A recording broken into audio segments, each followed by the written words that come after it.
نستعينه ونستغفره ونعوذ بالله من شرور أنفسنا ومن سيئات أعمالنا من يهده الله فلا مضل له ومن يضلل فلا هادي له وأشهد أن لا إله إلا الله وحده لا شريك له وأشهد أن محمدًا عبده ورسوله يا أيها الذين آمنوا اتقوا الله حق تقاته ولا تموتن إلا وأنتم مسلمون يا أيها الناس اتقوا ربكم الذي خلقكم من نفس واحدة وخلق منها زوجها وبث منهما رجالا كثيرا ونساء واتقوا الله الذي تساءلون به والأرحام إن الله كان عليكم رقيبا يا أيها الذين آمنوا اتقوا الله وقولوا قولا سديدا يصلح لكم أعمالكم ويغفر لكم ذنوبكم ومن يطع الله ورسوله فقد فاز فوزا عظيما أما بعد فإن خير الحديث كتاب الله وخير الهدي هدي محمد صلى الله عليه وسلم وشر الأمور محدثاتها وكل محدثة بدعة وكل بدعة ضلالة وكل ضلالة في النار۔ ہر قسم کی حمد و ثنا اللہ رب العزت کے لیے، کثرت سے درود و سلام ہو امام الانبیاء جناب محمد رسول اللہ صلی اللہ علیہ وسلم کی ذات اقدس پہ۔ مجھے جو موضوع دیا گیا ہے اس کا تعلق محبت سے ہے کہ اسلام میں محبت کا حقیقی تصور کیا ہے۔ محبت میرے بھائیوں ایک ایسی چیز ہے جس کی انسان کی زندگی میں بہت زیادہ اہمیت ہے، کیونکہ محبت آپ کی زندگی پہ گہرے اثرات مرتب کرتی ہے۔ اگر آپ کی محبت برے لوگوں سے ہے تو آپ کی زندگی میں برائیاں داخل ہو جائیں گی، اور اگر آپ کی محبت اچھے لوگوں سے ہے تو آپ کی زندگی نہایت ہی خوبصورت ہوگی۔ اور کوئی انسان ایسا نہیں ہے جو یہ کہے کہ میں محبت کے بغیر ہوں۔ محبت انسان کی زندگی کا لازمی حصہ ہے۔ اگر آپ کی محبت درست ہوئی تو آپ کامیاب ہیں دنیا میں بھی اور آخرت کے اعتبار سے بھی، اور اگر آپ کی محبت غلط ہوئی تو روز قیامت آپ پچھتا رہے ہوں گے۔ اور اللہ رب العزت اس پچھتانے کا نقشہ یوں کھینچتے ہیں کہ وَيَوْمَ يَعَضُّ الظَّالِمُ عَلَى يَدَيْهِ يَقُولُ يَا لَيْتَنِي اتَّخَذْتُ مَعَ الرَّسُولِ سَبِيلًا يَا وَيْلَتَىٰ لَيْتَنِي لَمْ أَتَّخِذْ فُلَانًا خَلِيلًا لَقَدْ أَضَلَّنِي عَنِ الذِّكْرِ بَعْدَ إِذْ جَاءَنِي وَكَانَ الشَّيْطَانُ لِلْإِنسَانِ خَذُولًا۔ کہ روز قیامت ظالم اپنا ہاتھ کاٹ کھائے گا اور کہے گا اے کاش میں نے نبی علیہ السلام کے طریقے کو اختیار کیا ہوتا، میں نے نبی علیہ السلام کو اپنا محبوب بنایا ہوتا، میری محبت آپ کے ساتھ وابستہ ہوتی۔ لیکن افسوس یہ ہے کہ میں نے فلاں آدمی کو اپنا محبوب بنا لیا تھا، اس کے ساتھ اپنی محبت وابستہ کر لی تھی، اس محبت نے مجھے تباہ و برباد کر کے رکھ دیا۔ اس محبت کی وجہ سے میں قرآن سے دور ہو گیا، اس محبت کی وجہ سے میں جنت کی راہ سے دور ہو گیا، اس محبت کی وجہ سے میں جہنم کی راہ پہ لگ گیا۔ تو میرے بھائیو، محبت انسان کی زندگی پہ گہرے اثرات مرتب کرتی ہے، اور محبت دو طرح کی ہے۔ ایک وہ محبت جو شریعت کے مطابق ہے، جسے آپ شرعی محبت کہہ سکتے ہیں۔ دوسری محبت وہ ہے جو غیر شرعی ہے، جس سے شریعت روکتی ہے، جس کی شریعت مذمت کرتی ہے۔ دونوں محبتوں کا آج ہم نے جائزہ لینا ہے۔ 14 فروری کے دن محبت کا عالمی دن منایا جا رہا ہے۔ یہ کون سی محبت ہے؟ یہ وہی محبت ہے جس سے شریعت روکتی ہے، جس سے شریعت منع کرتی ہے، جس محبت کے سامنے شریعت رکاوٹیں کھڑی کرتی ہوئی نظر آتی ہے۔ شریعت نے ان لوگوں کو ہیرو کے طور پہ پیش کیا ہے جو اس غلط محبت سے بچ گئے، جن کے اوپر اس غلط محبت کا وار ہوا، اس غلط محبت کا حملہ ہوا، لیکن اللہ کے فضل و کرم سے، اللہ کی توفیق سے اس محبت سے محفوظ رہے۔ اللہ نے ان لوگوں کو ہیرو کے طور پہ پیش کیا ہے اور انہیں ہمارے سامنے رکھا ہے۔ پہلے ہیرو اس معاملے میں ہمیں یوسف علیہ السلام نظر آتے ہیں، جن سے عزیز مصر کی وائف محبت کرتی ہے، اس قدر محبت ہے کہ مصر کی بڑی بڑی عورتیں کہہ رہی ہیں وقالت نسوۃ امرأۃ العزیز تراود فتاها عن نفسی قد شغفها حبا۔ مصر کی عورتیں کہہ رہی ہیں عزیز مصر کی بیوی کو کیا ہوا ہے، اچھی بلی عورت ہے، ایک غلام اس کے دل میں داخل ہو چکا ہے، اس کی محبت میں گرفتار ہو چکی ہے، اور یہ محبت غلط محبت تھی، شریعت کے مطابق نہیں تھی۔ یوسف علیہ السلام سے محبت ان کی نیکی کی وجہ سے نہیں تھی، ان کے تقوی کی وجہ سے نہیں تھی، ان کی پرہیزگاری کی وجہ سے نہیں تھی، بلکہ صرف اور صرف ان کے حسن و جمال کی وجہ سے تھی۔ اس لیے مصر کی عورتیں بھی کہہ رہی ہیں اِنَّا لَنَرَاهَا فِي ضَلَالٍ مُبِينٍ۔ یہ وہ محبت تھی جس کا نتیجہ یہ نکلا کہ وَرَاوَدَتْهُ الَّتِي هُوَ فِي بَيْتِهَا عن نفسه وغلقت الابواب وقالت هيت لك قال معاذ الله انه ربي احسن مثواي۔ یہ وہ محبت تھی جس کا نتیجہ یہ نکلا کہ عزیز مصر کی وائف نے دروازے بند کر لیے، کنڈیاں لگا لیں، اور یوسف علیہ السلام کو گناہ کی دعوت دے رہی ہے، کہہ رہی ہے جلدی سے آ جاؤ، کوئی دیکھنے والا نہیں، دروازے بند ہو چکے ہیں۔ لیکن اللہ نے اپنے عظیم نبی جناب یوسف علیہ السلام کو محبت کے سوار سے محفوظ رکھا۔ فرمانے لگے معاذ اللہ، اے اللہ میں تیری پناہ میں آتا ہوں، مجھے اس کے حملے سے بچا لے، اس کے وار سے بچا لے، یا اللہ تو ہی بچا سکتا ہے۔ اور اس سے کہتے ہیں کہ میرے مالک نے مجھے بڑا اچھا ٹھکانہ دیا ہے، مجھ پہ بڑی نعمتیں کی ہیں، میں ان نعمتوں کی ناشکری کروں یہ میرے لیے مناسب نہیں ہے۔ اِنَّهُ لَا يُفْلِحُ الظَّالِمُونَ، جو ایسی محبت میں گرفتار ہوا، جو بدکاری کرے گا، جو زنا کرے گا، وہ کبھی بھی کامیاب نہیں ہو سکے گا۔ میرے بھائیو، قرآن کریم نے یوسف علیہ السلام کو یہاں اس معاملے میں ہیرو کے طور پہ پیش کیا ہے۔ دوسرے نمبر پہ جس شخصیت کو ہیرو کے طور پہ پیش کیا گیا ہے اس وجہ سے کہ وہ غلط محبت کے وار اور حملے سے محفوظ رہے، یہ وہ آدمی ہے جس کا تعلق بنی اسرائیل سے ہے، اور یہ ٹوٹل 3 آدمی ہیں، کہیں جا رہے ہیں، راستے میں موسم خراب ہے، ایک غار میں پناہ لیتے ہیں، لیکن ہوا کیا، غار کا دروازہ بند ہو گیا، ایک مضبوط چٹان وہاں پہ آ کے ٹھہر گئی، جسے ہٹانا ممکن نہیں تھا، جسے دور کرنا ممکن نہیں تھا۔ اب یہ تینوں آدمی اللہ رب العزت کو اپنے نیک اعمال کا واسطہ دے رہے ہیں۔ آئیے دیکھیے کن نیک اعمال کا واسطہ دیا ہے۔ میں تینوں کا تذکرہ نہیں کروں گا، میں ان میں سے صرف ایک کا تذکرہ کروں گا جس کا ہمارے موضوع سے تعلق ہے۔ وہ کہتا ہے اللہ رب العزت کو مخاطب کر کے، اے اللہ تو جانتا ہے کنت احب امرأة من بنات عمی، کہ میرے چچا کی بیٹی مجھے بڑی محبوب تھی، میں اس کی محبت میں گرفتار ہو چکا تھا، میں اس کے ساتھ برا ارادہ رکھتا تھا، میں اس کے ساتھ زنا کرنا چاہتا تھا، میں اس کے ساتھ بدکاری کرنا چاہتا تھا، میں اس سے بات چیت کرتا رہتا تھا، لیکن وہ میری بات ماننے کے لیے تیار نہیں تھی۔ لیکن ایک دفعہ بھوک کی وجہ سے، قحط سالی کی وجہ سے، غربت کی وجہ سے مجبور ہو کر میرے پاس آئی اور مجھ سے قرضہ مانگا۔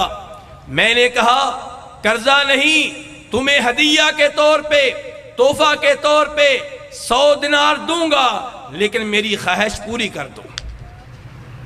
میرے بھائیو، فحاشی اور بے حیائی کے تحفے یہ انسان کو زنا کی طرف لے کر جاتے ہیں، بدکاری کی طرف لے کر جاتے ہیں، اس کی تمہید بنتے ہیں، اور افسوس سے کہنا پڑتا ہے 14 فروری کے دن ہمارے بچے اور بچیاں ایک دوسرے کو محبت کے تحفے پیش کر رہے ہوتے ہیں، پھول پیش کر رہے ہوتے ہیں، اور یہ تحفے آگے چل کر بدکاری کی بنیاد بنتے ہیں، زنا کی بنیاد بنتے ہیں، فحاشی کو پھیلانے کا سبب بنتے ہیں۔ یہاں پہ یہ 100 دینار تحفہ کے طور پہ پیش کر دیے گئے۔ اب جب وعدے کے تکمیل کی باری آئی، یہ نوجوان اللہ سے کہہ رہا ہے، اے اللہ تو جانتا ہے، میں اس کے جسم پہ بیٹھ گیا اور وعدہ پورا کرنے لگا، تو اس اللہ کی بندی نے مجھ سے کہا اتق اللہ، اللہ سے ڈر جا، ولا تفض الخاتم الا بحقی، میری شرمگاہ پہ تیرا کوئی حق نہیں ہے، مجھ سے جسمانی تعلق قائم کرنے کا تجھے کوئی حق نہیں ہے، ہاں اگر مجھ سے نکاح کرو تو مجھے اس پہ کوئی اعتراض نہیں ہے، یعنی کہ غلط محبت چھوڑ دو، عشق مشوقی والی محبت چھوڑ دو، شرعی محبت، شرعی نکاح وہ اگر کرو تو میں ہر قسم کا تعلق قائم کرنے کے لیے تیار ہوں، ورنہ مجھ پہ تمہارا کوئی حق نہیں ہے، پیچھے ہٹ جاؤ۔ یا اللہ تو جانتا ہے کہ میں صرف تیرے خوف سے، تو اس سے ڈرتے ہوئے پیچھے ہٹ گیا، مجھے کسی قسم کا اور کوئی خطرہ نہیں تھا، کسی قسم کا کوئی اور مسئلہ نہیں تھا، صرف تیری وجہ سے میں پیچھے ہٹا۔ یا اللہ میرا یہ عمل، میرا یہ پیچھے ہٹنا اگر تیری رضا کے لیے تھا، تجھے راضی کرنے کے لیے تھا، تیرے خوف سے تھا، تو یا اللہ اس کا واسطہ دے کے کہتا ہوں کہ ہمیں اس مصیبت سے نجات دے دے۔ حدیث شریف پڑھ کر دیکھیں، بخاری شریف کی حدیث ہے کہ جب اس آدمی کی دعا ختم ہوئی، پہلے دو آدمی پہلے ہی دعائیں کر چکے تھے، تو چٹان پیچھے ہٹ گئی، جس چٹان کو پیچھے ہٹانا ان کے لیے ممکن نہیں تھا۔ میرے بھائیوں، شریعت نے اس انسان کو ہیرو کے طور پہ پیش کیا ہے۔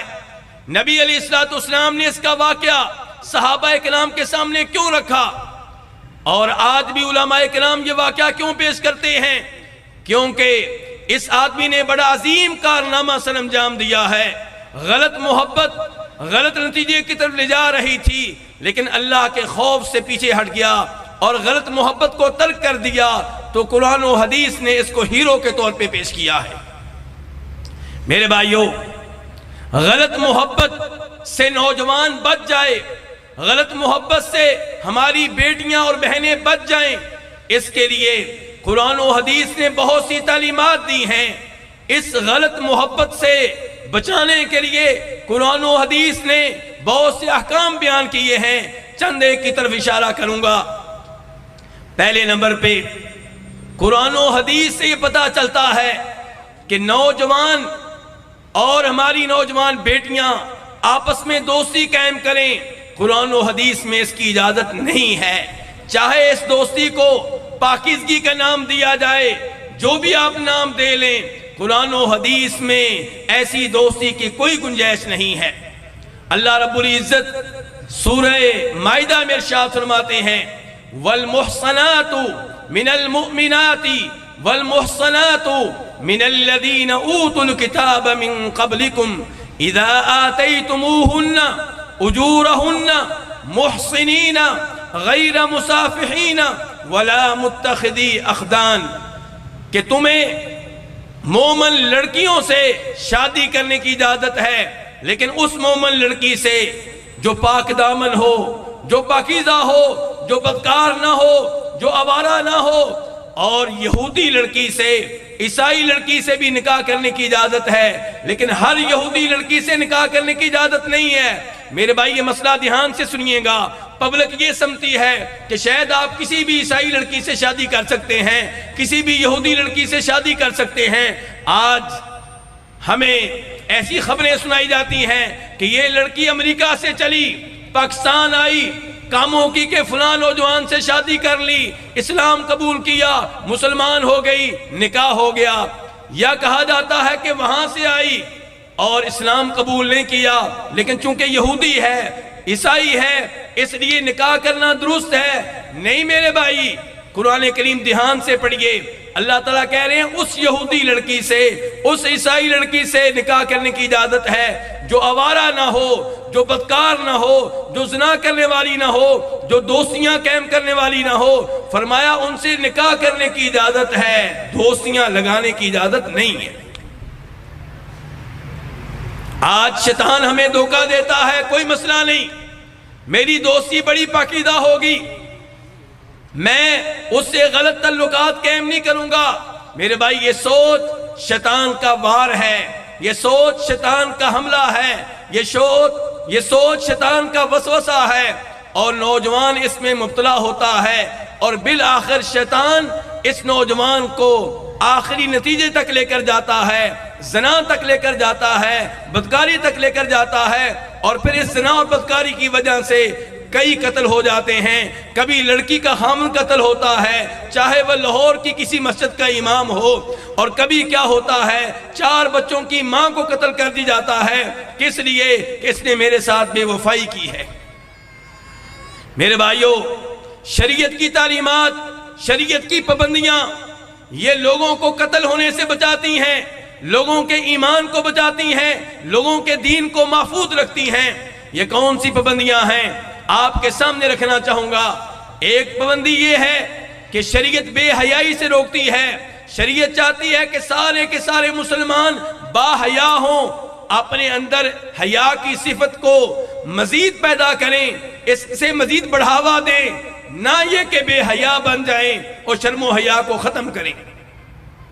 نبی علیہ السلام مسلمانوں میں حیا کی اہمیت کے بارے میں درس دیتے ہوئے ارشاد فرماتے ہیں کہ لوگوں، ایمان کے 70 سے زائد شعبے ہیں، اور ایمان کا سب سے اونچا شعبہ لا الہ الا اللہ پڑھنا ہے اور کہنا ہے، اور ایمان کا سب سے آخری درجہ یہ ہے کہ راستے میں کوئی کانٹا پڑا ہو، پتھر پڑا ہو، تکلیف دہ چیز پڑی ہو، آپ اس کو ہٹا دیں۔ اور ساتھ ہی فرمایا وَالْحَيَاءُ شُعْبَةٌ مِّنَ الْإِيمَانِ، حیا ایمان کے شعبوں میں سے ایک شعبہ ہے۔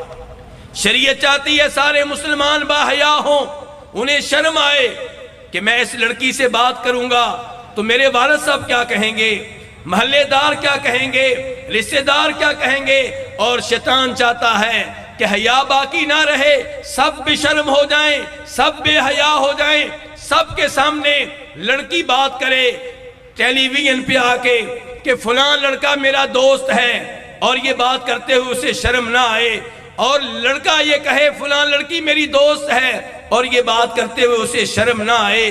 یہ شیطان کی تعلیمات ہیں، وہ رحمان کی تعلیمات ہیں۔ رحمان یہ چاہتا ہے مسلمان با حیا ہوں۔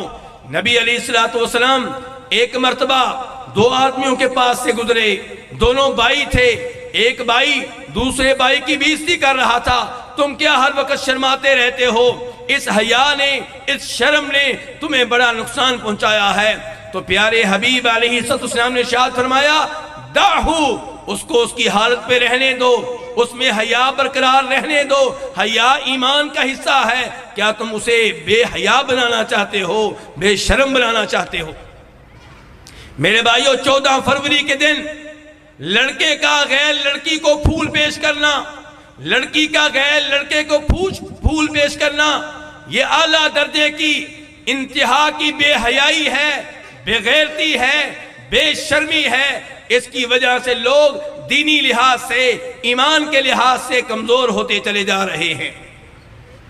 میرے بھائیو، شریعت مسلمانوں کو غلط محبت سے بچانے کے لیے یہ آرڈر دیتی ہے کہ قُلْ لِلْمُؤْمِنِينَ يَغُضُّوا مِنْ أَبْصَارِهِمْ وَيَحْفَظُوا فُرُوجَهُمْ، کہ نوجوان اپنی نگاہیں جھکا کر رکھیں تاکہ کہیں ایسا نہ ہو کہ میرے بھائیوں کسی نوجوان کی نگاہ کسی غیر لڑکی پہ پڑے اور اس کی غلط محبت اس کے دل میں داخل ہو جائے۔ شریعت اس لیے نگاہ جھکانا چاہتی ہے، یہ نہیں چاہتی کہ ہم یاریاں قائم کریں۔ شریعت چاہتی ہے یاریاں قائم کرنے سے بچ جائیں، غلط دوستیاں قائم کرنے سے بچ جائیں، نگاہیں جھکا کر رکھیں۔ اور یہی آرڈر شریعت کا لڑکیوں کے لیے ہے وَقُلْ لِلْمُؤْمِنَاتِ يَغْضُضْنَ مِنْ أَبْصَارِهِنَّ، مومن عورتوں سے آپ کہہ دیں کہ اپنی نگاہیں جھکا کر رکھا کریں۔ اس کا مطلب یہ ہے کہ شریعت غلط محبت کو رواج نہیں دینا چاہتی، اس کے سامنے رکاوٹیں کھڑی کر رہی ہے۔ میرے بھائیو، کبھی شریعت ہم سے یہ کہتی ہے کہ وَإِذَا سَأَلْتُمُوهُنَّ مَتَاعًا فَاسْأَلُوهُنَّ مِنْ وَرَاءِ حِجَابٍ، جب کسی بھی غیر عورت سے کبھی کوئی بات کرنا پڑ جائے، اس سے کوئی کام ہو تو پردے کے پیچھے سے بات کرو، پردہ درمیان میں موجود ہونا چاہیے، یہ رکاوٹ درمیان میں موجود رہنی چاہیے۔ کیوں؟ فرمایا ذالکم اطہر لقلوبکم وقلوبہن، اگر درمیان میں پردہ ہوگا، حجاب ہوگا، تمہارے مردوں کے دل بھی پاکیزہ رہیں گے اور مومن عورتوں کے دل بھی پاکیزہ رہیں گے۔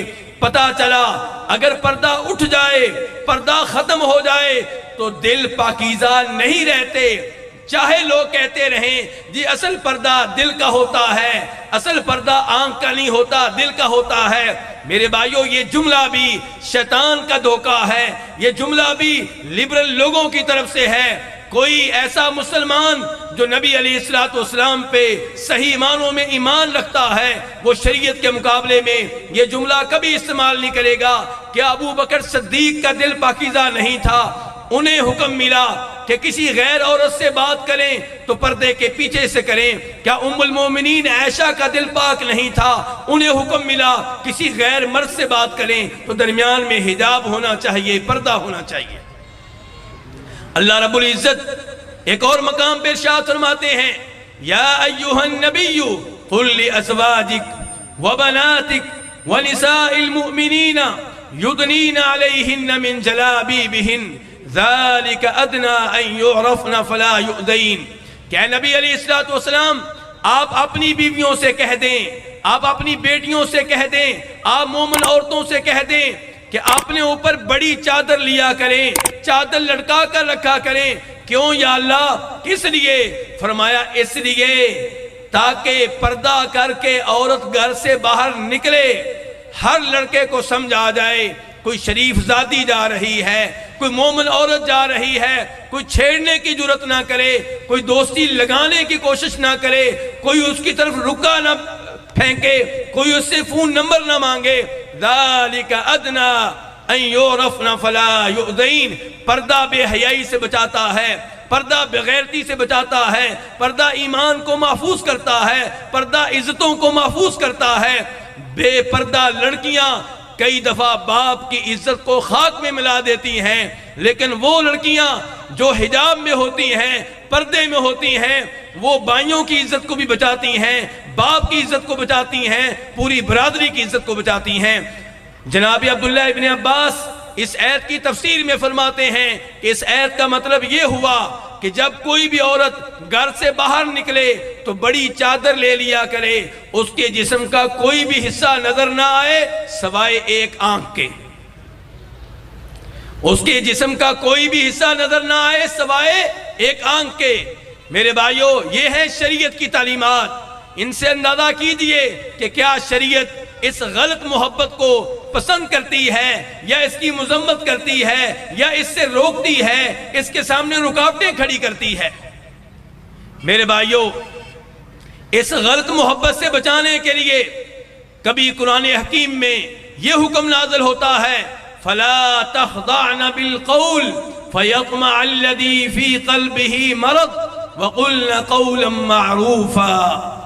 کہ جب کبھی کسی مرد کو کسی غیر عورت سے بات کرنی پڑ جائے تو اس عورت کو چاہیے سنجیدہ انداز میں گفتگو کرے، اس کی آواز میں نزاکت نہیں ہونی چاہیے، اس کی آواز میں کشش نہیں ہونی چاہیے، اس کی آواز میں ملائمت نہیں ہونی چاہیے، اس کی آواز سنجیدہ ہو، اور یہ بھی تب جب کوئی ضروری بات کرنی پڑ جائے۔ اور آج مسلمانوں کا کیا حال ہے کہ عورتوں کی اسی نزاکت کو دیکھتے ہوئے انہیں ایئرپورٹ پہ ریسیپشن پہ بٹھا دیا گیا، ہوٹلوں کی ریسیپشن پہ بٹھا دیا گیا، انہیں مختلف کمپنیوں کی ریسیپشن پہ بٹھا دیا گیا، استقبالیہ پہ آپ جدھر بھی جائیں عام طور پہ لڑکیاں بیٹھی ہوں گی، جبکہ شریعت اس سے روکتی ہوئی نظر آتی ہے۔ شریعت اس حرکت کو پسند نہیں کرتی۔ شریعت یہ چاہتی ہے کہ جب کوئی مسلمان عورت کسی غیر مرد سے مجبوری میں ضرورت کے موقع پہ بات کرے تو سنجیدہ انداز سے کرے اور اس کی آواز میں کسی قسم کی کوئی کشش نہ ہو۔ میرے بھائیوں، شریعت یہ چاہتی ہے کہ جب مسلمان عورت گھر سے باہر نکلے تو زیب و زینت کو چھپا کر نکلے، جبکہ مسلمان لڑکیاں کیسے نکل رہی ہیں؟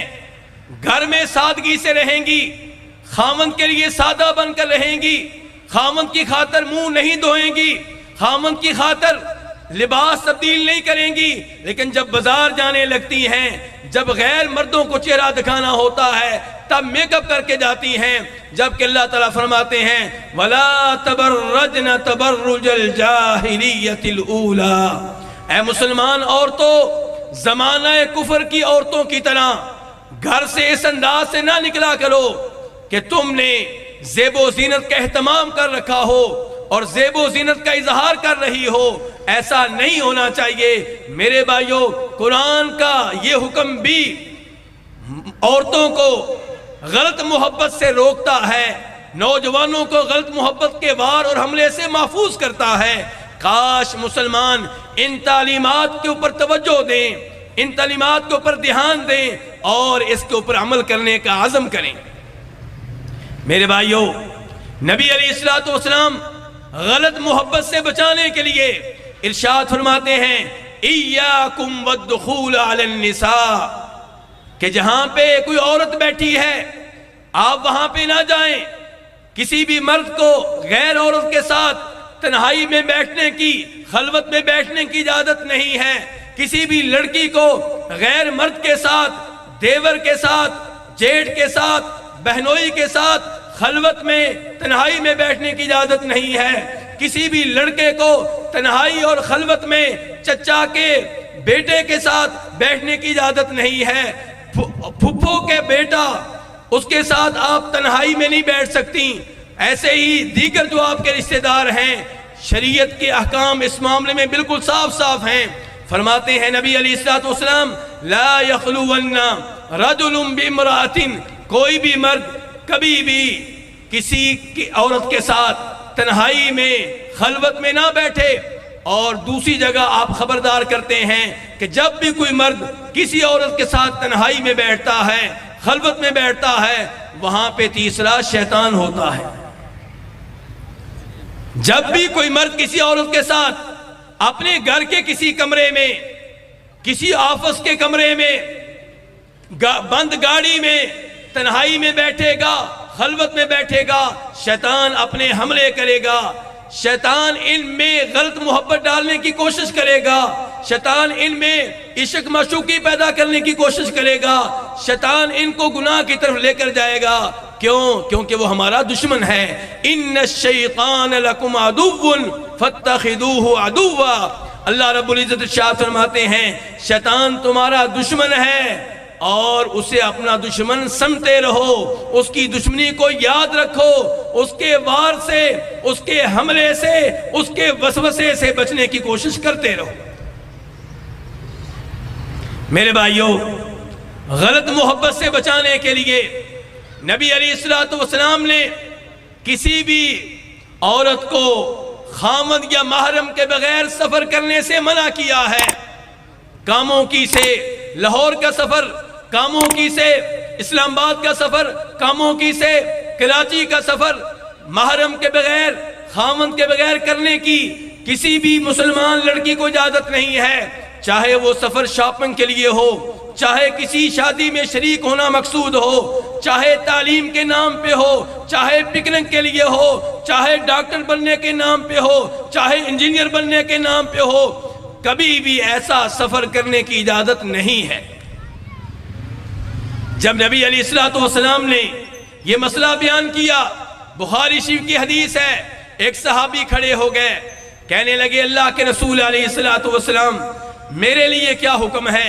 میرا جہاد کے لیے نام لکھا جا چکا ہے اور مجاہد آپ جانتے ہیں کہ بہت کم ہیں، میری بیوی حج کے لیے جا رہی ہے، میں کیا کروں؟ کیا اس مجبوری کے عالم میں میری بیوی کو تنہا حج کرنے کی اجازت ہے؟ فرمایا نبی علیہ السلام نے میرے صحابی جہاد چھوڑ دو، محرم کا مسئلہ میرے بھائیوں اتنا ضروری ہے، آپ کہتے ہیں جہاد چھوڑ دو، اپنی بیوی کو حج کراؤ۔ میرے بھائیوں غور کیجئے گا، ہم اس مسئلے میں چور راستے نکالتے ہیں، ہم کہتے ہیں کوئی مسئلہ نہیں، اگر زیادہ عورتیں ہوں، خطرہ نہ ہو تو کوئی مسئلہ نہیں ہے، ایسے فتوے بھی ہمیں مل جاتے ہیں. نبی علیہ السلام نے یہاں پہ اپنے صحابی کو فتویٰ کیوں نہیں دیا؟ آپ نے کیوں نہیں یہ کہا کہ میرے صحابی تمہاری مجبوری ہے کیونکہ تو نے جہاد کرنا ہے، مجاہد پہلے ہی کم ہیں، فوجی پہلے ہی کم ہیں، تمہاری بیوی بغیر محرم کے جا سکتی ہے کیونکہ حج ایک پاکیزہ سفر ہے، کیونکہ تمہاری بیوی کے ساتھ اور عورتیں بھی ہوں گی، کیونکہ تمہاری بیوی کے ساتھ جو مرد ہوں گے وہ میرے ولی ہوں گے، میرے صحابی ہوں گے، میرے صحابہ تو فرشتوں کی طرح ہیں، ان سے کوئی خطرہ نہیں ہے، تمہاری بیوی جا سکتی ہے. آپ نے ایسا کوئی فتویٰ نہیں دیا، ایسا کوئی راستہ پیدا نہیں کیا، ایسی کوئی گنجائش نہیں دی. آپ نے کہا میرے صحابی جہاد چھوڑ دو اور اپنی بیوی کو حج کراؤ. میرے بھائیوں، یہ لاہور میں جو امام صاحب قتل ہوئے ہیں ان کی کہانی پڑھیں. ان کی بیگم نے محرم کے بغیر سفر کیا اور راستے میں کسی لڑکے سے سلام دعا ہو گئی، فون نمبر لے لیے گئے اور محبت کی پینگیں بڑھنے لگیں. نتیجہ کیا نکلا کہ مسجد کے اوپر زنا ہوتا رہا، بدکاری ہوتی رہی اور بالآخر وہ دن آیا کہ امام صاحب کو قتل کیا گیا کیونکہ یہ ہمارے راستے کا کانٹا ہے، محبت کا کانٹا ہے. انہیں قتل کر دیا گیا، بیوی بھی پکڑی گئی، عاشق بھی پکڑا گیا، دونوں جیل میں. غلط محبت کے نتائج. کتنے لوگ تباہ و برباد ہوئے. امام صاحب، وہ لڑکی جیل میں کم از کم 20 سال 25 سال تو گزارے گی، وہ لڑکا 20-25 سال تو جیل میں گزارے گا. کتنے لوگوں کی زندگیاں تباہ ہو جاتی ہیں اس غلط محبت کی وجہ سے. تو میرے بھائیوں، اس لیے شریعت کا احترام کیجئے، شریعت کی تعلیمات پہ کان دھریے اور یہ عزم کیجئے کہ ہم نے خود بھی غلط محبت سے بچنا ہے اور اپنے بچوں کو بھی بچانا ہے. میرے بھائیوں، یہ میرے موضوع کا ایک حصہ تھا، غلط محبت. اب درست محبت کی طرف آتے ہیں. درست محبت کیا ہے؟ درست محبت کبھی واجب ہوتی ہے، کبھی مستحب ہوتی ہے، کبھی جائز ہوتی ہے. ہر مسلمان پہ واجب ہے کہ وہ اپنے رب سے محبت کرنے والا ہو، نبی علیہ السلام سے محبت کرنے والا ہو، بلکہ ان دونوں سے محبت ہر ایک سے بڑھ کر ہو. اللہ رب العزت سورہ توبہ میں ارشاد فرماتے ہیں، قُلْ إِن كَانَ آبَاؤُكُمْ وَأَبْنَاؤُكُمْ وَإِخْوَانُكُمْ وَأَزْوَاجُكُمْ وَأَمْوَالٌ اقْتَرَفْتُمُوهَا وَتِجَارَةٌ تَخْشَوْنَ كَسَادَهَا وَمَسَاكِنُ تَرْضَوْنَهَا أَحَبَّ إِلَيْكُم مِّنَ اللَّهِ وَرَسُولِهِ وَجِهَادٍ فِي سَبِيلِهِ فَتَرَبَّصُوا حَتَّى يَأْتِيَ اللَّهُ بِأَمْرِهِ. کہ اگر تمہیں اللہ سے بڑھ کر، رسول اللہ سے بڑھ کر، جہاد سے بڑھ کر اپنے والد سے محبت ہے، دادا سے محبت ہے، بیٹے سے محبت ہے، پوتے سے محبت ہے، بیوی سے محبت ہے، فیملی اور برادری سے محبت ہے، کاروبار سے محبت ہے، تجارت سے محبت ہے، تو پھر اللہ کے عذاب کا انتظار کرو. اس آیت کا نتیجہ کیا نکلا کہ ہر مسلمان اپنے رب سے ہر چیز سے بڑھ کر محبت کرے اور ہر مسلمان اللہ کے بعد نبی علیہ السلام سے، ہر انسان سے بڑھ کر محبت کرے. جس کے ہاں محبت کا یہ معیار نہیں ہے وہ فاسق ہے، وہ اللہ کے عذاب کا انتظار کرے. واللہ لا یہدی القوم الفاسقین.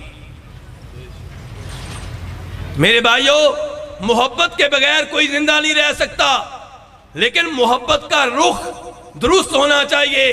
محبت وہ ہو جو جنت میں لے جانے والی ہو، محبت وہ ہو جس کی وجہ سے ایمان میں اضافہ ہو، محبت وہ ہو جس کے ہوتے ہوئے عبادت کرنے کا مزہ آئے، محبت وہ ہو جس محبت کی وجہ سے دین کی راہ میں آنے والے مصائب ہلکے ہو جائیں، آسان ہو جائیں. یہ کون سی محبت ہے؟ امام بخاری روایت کرتے ہیں جناب انس بن مالک رضی اللہ تعالیٰ عنہ سے کہ فرمایا نبی علیہ السلام نے، ثلاث من کن فیہ وجد بہن حلاوت الایمان. 3 چیزیں جس میں موجود ہوں گی وہ ایمان کی مٹھاس کو پالے گا، ایمان کی شیرینی کو پالے گا۔ جس میں 3 چیزیں پائی جائیں گی وہ عبادت کرے گا تو اسے عبادت میں لطف محسوس ہوگا۔ آج ہم کہتے ہیں نماز پڑھتے ہیں لیکن مزہ نہیں آتا، تلاوت کرتے ہیں دل نہیں کرتا۔ میرے بھائیو، علاج موجود ہے، سنیے، 3 چیزیں پیدا کر لیں، آپ کا ایمان کا لیول بڑھ جائے گا، آپ کے ایمان میں اضافہ ہو جائے گا، عبادت کرنے میں لطف محسوس کریں گے، اور دین کی راہ میں آنے والی مشکلات آپ کے لیے اعزاز بن جائیں گی۔ کون سی 3 چیزیں ہیں؟ فرمایا پہلے نمبر پہ ان یکون اللہ ورسولہ احب الیہ مما سواہما، کہ اللہ کے رسول سے محبت ہر ایک سے بڑھ کر ہو۔ نمبر 2 وَأَن يُحِبَّ الْمَرْءَ لَا يُحِبُّهُ إِلَّا لِلَّهِ، آپ کو کسی آدمی سے محبت ہو، کیوں؟ اس کے حسن و جمال کی وجہ سے نہیں، اس کے مال کی وجہ سے نہیں، بہت بڑے عہدے پہ فائد ہے نہیں، آپ کا محسن ہے نہیں، آپ کو اس سے محبت ہو اللہ کے لیے۔ آپ کو محبت اس لیے ہو کہ میرا توحیدی بھائی ہے، آپ کو اس سے محبت اس لیے ہو کہ ہماری مسجد کا امام ہے، آپ کو اس سے محبت اس لیے ہو کہ ہماری مسجد کا خطیب ہے، آپ کو اس سے محبت اس لیے ہو کہ ہماری مسجد کا خادم ہے، آپ کو محبت اس لیے ہو کہ حلال و حرام میں فرق کرتا ہے، آپ کو محبت اس لیے ہو کہ اس نے اللہ کو راضی کرنے کے لیے سودی بینک کی ملازمت ترک کی تھی۔ ایمان کی وجہ سے محبت، اسلام کی وجہ سے محبت، قرآن کی وجہ سے محبت، یہ وہ محبت ہے جو شریعت چاہتی ہے کہ لوگوں میں عام ہو جائے، یہ وہ محبت ہے جس کی شریعت ترغیب دے رہی ہے۔ سوچئے، جائزہ لیجئے، کوئی ایسا آدمی ہے جس سے آپ کو محبت صرف اللہ کے لیے ہو؟ اگر کوئی ایسا آدمی نظر آتا ہے جس سے آپ کو یقینی محبت ہے اور اللہ کے لیے، تو میرے بھائی آپ کامیاب ہیں۔ یہ محبت آپ کو جنت میں پہنچائے گی۔ اس محبت کی وجہ سے آپ کا ایمان بڑھے گا۔ فرمایا 3 نمبر پہ انسان کو کفر سے نفرت ہو، ہندوازم سے نفرت ہو، سکھ ازم سے نفرت ہو، یہودیت سے نفرت ہو، عیسائیت سے نفرت ہو، بالکل ایسے ہی جیسے انسان کو اس بات سے نفرت ہوتی ہے کہ اسے آگ میں پھینک دیا جائے، ایسے ہی دین اسلام کے علاوہ باقی تمام ادیان، باقی تمام مذاہب سے نفرت ہو۔ اور آج ہمیں سبق کیا دیا جا رہا ہے کہ سب بھائی بھائی ہیں، ہندو بھی بھائی، سکھ بھی بھائی، یہودی بھی بھائی، عیسائی بھی بھائی۔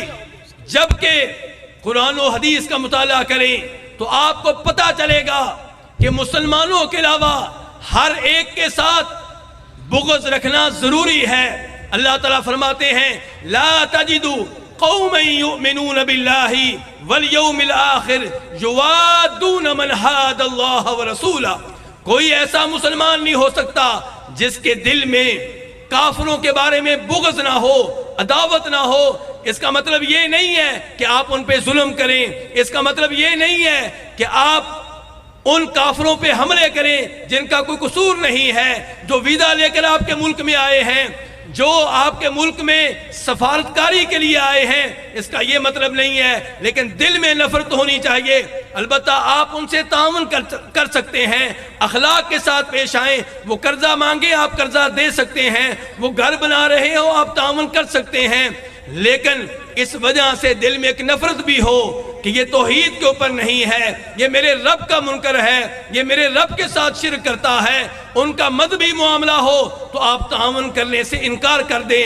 کرسمس ڈے کے مسئلے میں کوئی تعاون نہیں ہوگا، ہندوؤں کے جو تہوار ہوتے ہیں اس سلسلے میں کوئی تعاون نہیں ہوگا، اس کی مبارکباد نہیں دی جائے گی۔ تو میرے بھائیو، کفر سے نفرت ہو، یہ 3 چیزیں جس میں پائی جائیں گی، فرمایا وہ ایمان کی شیرینی کو پالے گا، ایمان کی لذت کو محسوس کرے گا۔ میرے بھائیو، اپنے دل میں وہ محبت پیدا کریں جس محبت کی وجہ سے روز قیامت اللہ کے عرش کے سائے میں جگہ ملے گی۔ فرماتے ہیں نبی علیہ الصلوۃ والسلام، مسلم شریف کی حدیث ہے، روز قیامت آواز آئے گی، این المتحابون بجلالی، میری وجہ سے ایک دوسرے سے محبت کرنے والے کہاں ہیں؟ آج میں ان کو اپنے عرش کے سائے میں جگہ دوں گا، جبکہ میرے سائے کے علاوہ آج کوئی سایہ نہیں ہے۔ اور نبی علیہ السلام ارشاد فرماتے ہیں کہ جب روز قیامت سورج کی گرمی ہوگی، گرمی میں لوگ پسینے میں ڈوبے ہوئے ہوں گے، تب 7 طرح کے لوگ ہوں گے جن کو سایہ ملے گا۔ فرمایا وَرَجُلَانِ تَحَابَّا فِي اللَّهِ اجْتَمَعَا عَلَيْهِ وَتَفَرَّقَا عَلَيْهِ، ان میں سے 2 وہ آدمی ہوں گے جو اللہ کی وجہ سے ایک دوسرے سے محبت کرتے تھے۔ ان کو یہ ذات کس لیے ملا؟ درست محبت کی وجہ سے، شرعی محبت کی وجہ سے۔ اور فرمایا ایک وہ آدمی ہے جس کو اللہ عرش کے سائے میں جگہ اس لیے دیں گے کہ وہ غلط محبت سے محفوظ رہا۔ اسے ایک عورت نے گناہ کی دعوت دی، حسین و جمیل تھی اور بڑے اچھے خاندان سے تعلق رکھتی تھی، اس کی ایک وجاہت تھی، اس کا ایک مقام تھا، بازاری عورت نہیں تھی۔ اس نے گناہ کی دعوت دی، غلط محبت کی دعوت دی، لیکن اس نے آگے سے کہا انی اخاف اللہ، مجھے اللہ سے ڈر لگتا ہے۔ یعنی کہ اس نے غلط محبت میں مبتلا ہونے سے انکار کر دیا۔ تو میرے بھائیو، غلط محبت سے بچ کر رہیں گے تو عرش کے سائے میں جگہ ملے گی، درست محبت کریں گے تو اللہ عرش کے سائے میں جگہ دے گا۔ میرے بھائیو، وہ محبت کریں جس محبت کی وجہ سے روز قیامت نبی علیہ الصلوۃ والسلام کا ساتھ ملے گا، آپ کی صحبت ملے گی، آپ کی رفاقت ملے گی۔ امام بخاری اور امام مسلم دونوں روایت کرتے ہیں انس بن مالک رضی اللہ تعالیٰ عنہ سے کہ نبی علیہ الصلوۃ والسلام کے پاس ایک اعرابی آتا ہے، کہتا ہے اللہ کے رسول مجھے بتائیں قیامت کب برپا ہوگی؟ فرمایا وَمَاذَا أَعْدَدتَّ لِلسَّاعَةِ، قیامت کے بارے میں سوال کرنے والے مجھے بتا تو نے تیاری کیا کی ہے؟ وہ اعرابی کہتا ہے اللہ کے رسول ما اعددت لها بكثير صلاة ولا صوم ولا صدقة ولكني احب الله ورسوله، میرے نامہ اعمال میں بہت زیادہ نفلی نمازیں نہیں ہیں، میرے نامہ اعمال میں بہت زیادہ نفلی روزے نہیں ہیں، میرے نامہ اعمال میں بہت زیادہ نفلی صدقہ و خیرات نہیں ملے گا، لیکن ایک بات پکی ہے کہ مجھے اللہ سے سچی محبت ہے، اللہ کے رسول سے سچی محبت ہے۔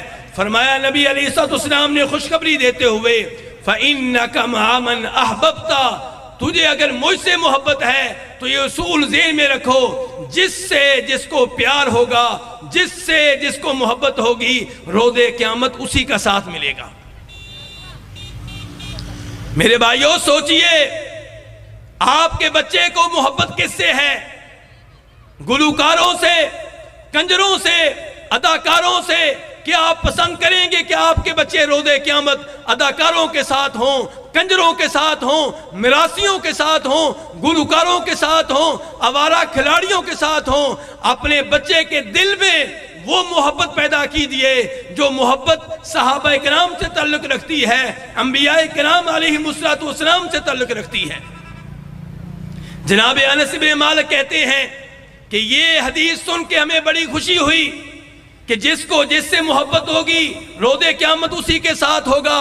فرماتے ہیں فَأَنَا أُحِبُّ اللَّهَ وَرَسُولَهُ وَأَبَا بَكْرٍ وَعُمَرٍ وَأَرْجُو أَنْ أَكُونَ مَعَهُمْ وَإِن لَمْ أَعْمَلْ بِأَعْمَالِهِمْ، کہ میں اللہ سے محبت کرتا ہوں، اللہ کے رسول سے محبت کرتا ہوں، مجھے ابو بکر سے محبت ہے، مجھے عمر سے محبت ہے، اور اس محبت کی وجہ سے امید رکھتا ہوں روز قیامت مجھے اللہ کے رسول کی صحبت ملے گی، ابو بکر و عمر کا ساتھ ملے گا، اگرچہ میرے اعمال ان کی طرح نہیں ہیں لیکن مجھے ان سے سچی محبت ہے۔ میرے بھائیو، آج اللہ سے آپ بھی کہیے کہ یا اللہ ہم تجھ سے محبت کرتے ہیں، تیرے رسول سے محبت کرتے ہیں، ابو بکر سے محبت کرتے ہیں، عمر سے محبت کرتے ہیں، آل بیت سے محبت کرتے ہیں، امہات المومنین سے محبت کرتے ہیں، اگرچہ ہمارے اعمال ان کی طرح نہیں ہیں، لیکن روز قیامت ہمیں ان کی صحبت کی سعادت دینا، ان کے ساتھ رکھنا۔ میرے بھائیوں، محبت پیدا کیجیے اپنے دلوں میں، اپنے بچوں کے دلوں میں۔ کن کی؟ صحابہ کرام کی، ابو بکر کی، ام المومنین عائشہ کی۔ عمرو بن عاص کہتے ہیں کہ نبی علیہ السلام سے میں نے سوال کیا، ای الناس یحب الیک، اے اللہ کے رسول آپ کو سب سے زیادہ محبت کس سے ہے؟ فرمایا عائشہ سے۔ سوال ہوا مردوں میں سے، کہا ابو بکر سے۔ سوال ہوا اس کے بعد، فرمایا عمر سے۔ میرے بھائیوں، نبی علیہ السلام نے ایک اصول دیا تھا، ایک ضابطہ دیا تھا، اور یہ ضابطہ کس کو دیا تھا؟ جناب فاطمہ کو دیا تھا، سیدہ فاطمہ کو دیا تھا۔ کہا تھا یا بنی الا تحبین ما احب، ان سے محبت کرو جن سے مجھے محبت ہے۔ نبی علیہ السلام کو محبت تھی اپنی بیویوں سے جو ہماری مائیں ہیں، ان سے محبت کیجیے۔ آپ کو محبت تھی ابو بکر سے، آپ کو محبت تھی عمر سے، آپ کو محبت تھی جناب علی سے۔ فرمایا کرتے تھے من کنت مولاہ فعلی مولاہ، جو مجھ سے محبت کرتا ہے میرے علی سے بھی محبت کرے۔ آپ نے فرمایا تھا خیبر کی لڑائی میں، کل میں جھنڈا قیادت کا اسے دوں گا جسے اللہ سے محبت ہوگی، اللہ کے رسول سے محبت ہوگی، اور اللہ کے رسول کو اس سے محبت ہوگی۔ اور وہ کون تھے؟ وہ جناب علی تھے۔ تو آل بیت سے محبت کیجئے، صحابہ کرام سے محبت کیجئے، حسن و حسین سے محبت کیجئے، اسامہ بن زید سے محبت کیجئے، تمام انصاریوں سے محبت کیجئے۔ کہ نبی علیہ السلام نے ارشاد فرمایا تھا، آخری بات کر کے اجازت چاہوں گا، نبی علیہ السلام نے کہا تھا انصاریوں کے بارے میں کہ انصاریوں سے محبت کرو، کیونکہ جو انصاریوں سے محبت کرے گا اللہ اس کو اپنا محبوب بنا لے گا، جو انصاریوں سے بغض و دعوت رکھے گا اللہ رب العزت کا مبغوض ٹھہرے گا، اللہ تعالیٰ کو اس سے نفرت ہوگی۔ میرے بھائیوں، اس لیے اپنی محبت کا رخ درست کر لیں، اسے شریعت کے مطابق بنا لیں۔ آپ کو محبت ہونی چاہیے اپنے والدین سے، آپ کو محبت ہونی چاہیے اپنی وائف سے، لیکن آوارہ لڑکیوں سے اور اس قسم کے دیگر لوگوں سے محبت رکھنا، کافروں سے محبت رکھنا، یہ شریعت کے مطابق نہیں ہے۔ اللہ رب العزت سے دعا ہے کہ اللہ رب العزت ہمیں اپنے آپ سے محبت کرنے کی توفیق دے، اپنے نبی صلی اللہ علیہ وسلم سے سچی محبت کرنے کی توفیق دے، صحابہ کرام سے محبت کرنے کی توفیق دے، اور ان نوجوانوں سے محبت کرنے کی توفیق دے جنہوں نے آج کے پروگرام کا انعقاد کیا، جنہوں نے آج کی مجلس ترتیب دی۔ اور اللہ رب العزت میرے مابین اور آپ کے مابین اور ان کے درمیان محبت کو مزید بڑھا دے، کیونکہ یہ وہ محبت ہے جو دین کی وجہ سے ہے، شریعت کی وجہ سے ہے، ایمان کی وجہ سے ہے، اللہ رب العزت کی وجہ سے ہے، اور اللہ تعالیٰ اسی محبت پہ موت دے، اور روز قیامت نبی علیہ السلام کا اللہ تعالیٰ ہمیں ساتھ دے۔ وآخر دعوانا ان الحمد للہ رب العالمین۔